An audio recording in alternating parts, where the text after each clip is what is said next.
my dear friends, I welcome you all to my seminar presentation under the topic Preface to the Lyrical Ballads by William Wordsworth. William Wordsworth was a famous poet and one of the foremost founders of English Romanticism. He was also the author of the famous essay Preface to the Lyrical Ballads. Through this essay, Wordsworth criticizes the literature of the neoclassical writers and declares the principles and aims of the Romantic movement. He had also enthusiastically witnessed the upheavals of the French Revolution even in his young age. This experience led him to perceive a need for balancing the passionate emotions with calm contemplation. He had also written famous poems which had attained attention among the reading public and has become one of the major figures of the Romantic movement. He, along with his friend Samuel Taylor Coleridge, has published a collection, Lyrical Ballads, in the year 1798.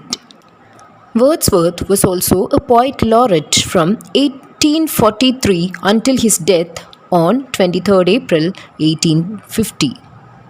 I have decided to deal my seminar topic, Preface to the Lyrical Ballads, under few subdivisions: goal of Wordsworth, language employed by Wordsworth, profound thought and deep observation, purpose for writing the preface to the Lyrical Ballads, style employed by Wordsworth, and his poetic creation.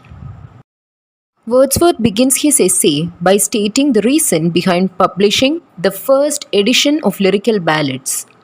He decided to test the response from the public, and he had also pointed out that he received good comments from the reading public after the publication of the first edition of the Lyrical Ballads.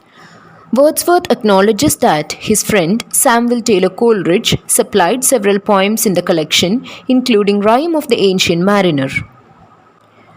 He also says the motives behind starting this new genre of poetry are too complex to fully articulate in so few words. He has decided to furnish a preface. His poems are so different from the poems of his age, and that they require at least a brief explanation as to their conception. Wordsworth then states his goal for writing the preface to the Lyrical Ballads. His principal goal in writing the poems in the Lyrical Ballads was to portray common life in an interesting and honest way, and to appeal to readers' emotions by generating a state of excitement. He chose to depict common life because in that situation, people are generally more self-aware and more honest. The feelings that arise in that condition are simpler, more understandable, and more durable. Language employed by Wordsworth. He used the language of peasantry, as language of peasantry is pure. Common people are in constant communication with nature and far away from social vanity. The language of the peasantry carries a certain performance, unlike the lofty language of the late neoclassical writers. The late neoclassical poets believe that the lofty poetry they write bring them, as well as poetry itself, honor. However, Wordsworth perceives many things to be wrong with these poets and their lofty language. To Wordsworth, these poets are utterly unrelatable for the general literate masses. Wordsworth's views on profound thought and observation. Wordsworth states that triviality and lack of profound thought is a larger problem than lofty language among his contemporary poets. He prides himself in the fact that his poems actually have a worthy purpose. His poetry, like all good poetry, is the spontaneous overflow of powerful feelings. It is also necessary that the poet thought long and deeply prior to writing the poem.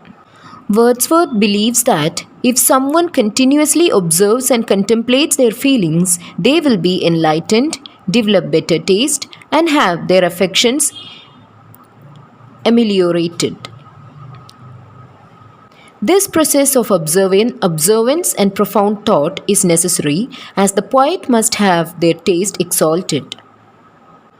Purpose of Wordsworth's poems.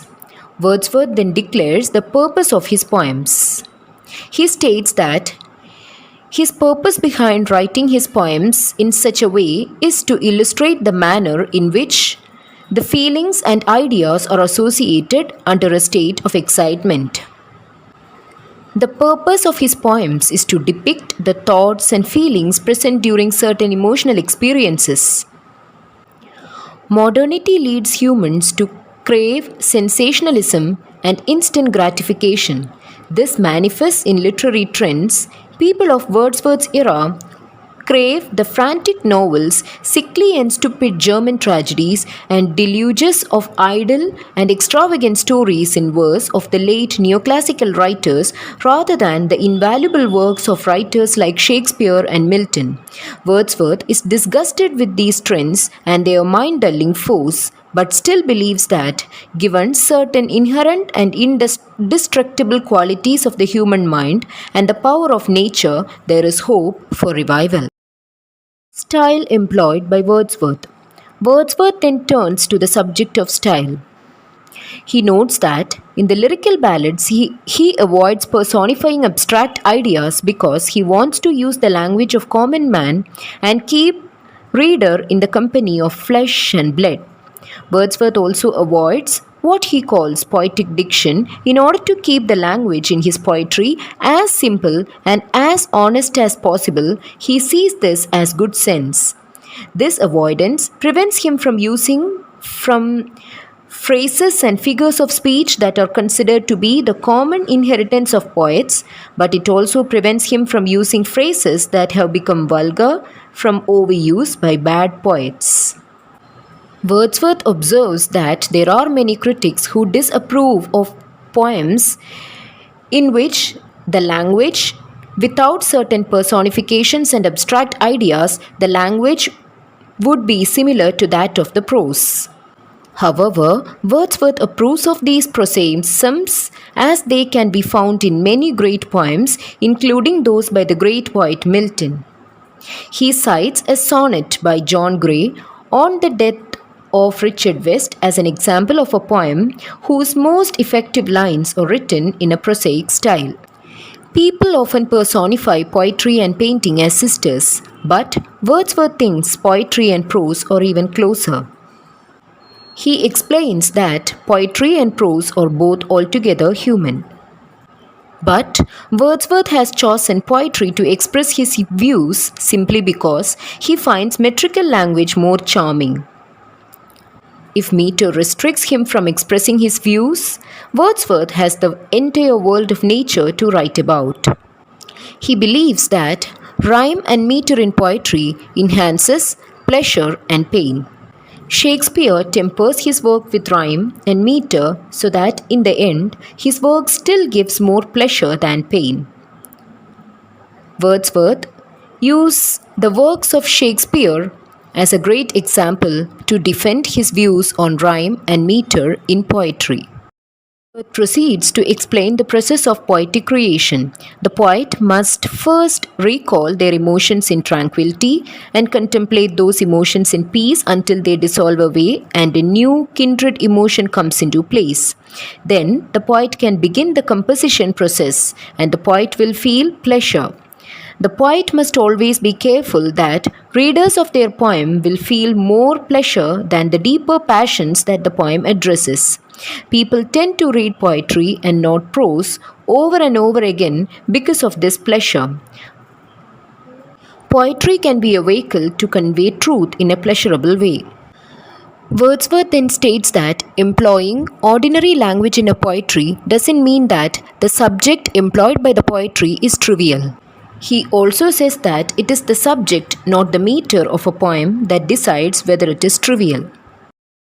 Wordsworth asks his readers to form their own feelings and opinions and not go by what others think when judging his poetry. Wordsworth also tells readers that if they thought one poem was good and others were bad, they should go back and review those they thought were bad. Reading and judging poetry is an acquired talent, and a review would only be just to the poet. Wordsworth doesn't want readers to make quick judgments about his poetry, as such judgments are often wrong.